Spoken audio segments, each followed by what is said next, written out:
All right, this is Brandon with Live Life High Price Media here at the Auntie Angie's Legacy Awards. I have the pleasure of speaking to Miss Angela King Stanton. How are you doing? Angela Stanton King. I rehearsed it like 10 times. I still messed it up.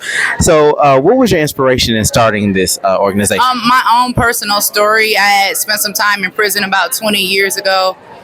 Giving birth to my daughter, chained to a bed with the sheriff watching. I lost my mother and my grandmother due to sudden death when I was incarcerated, and I came home with nowhere to go. But I was a mother that loved my children, and I didn't want to give up on my children. So my own personal struggle is what brought forth this purpose to make sure that we have resources in our community that our women can go to. You know, so many times we've heard this argument about it's a woman's choice, it's a woman's choice.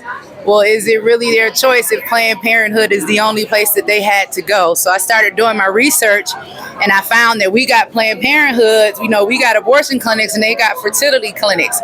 So if we were really going to give them a choice, I wanted to create an Auntie Angie's house everywhere that there was a Planned Parenthood, because we know that over 80% of them are in our communities. And if our sisters want to keep those beautiful Black and brown babies and all they need is some support for just a little bit, we're here to be that support for them. As of today, we have saved 94 babies. That is 94 people that will grow up and be contributions to our society, to our community, and I couldn't be more excited.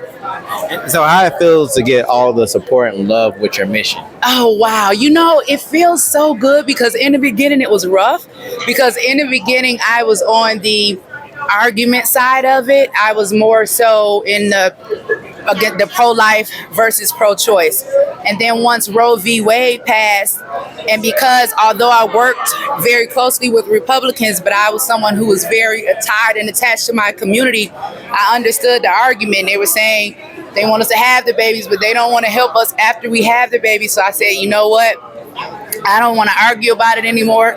I'm going to pull myself out of the argument side, and I'm going to get on the solution side. And if I want more babies, then we have to have more choices, more life. And if I create Auntie Angie's house, then I'm a resource to a woman who doesn't really have a choice.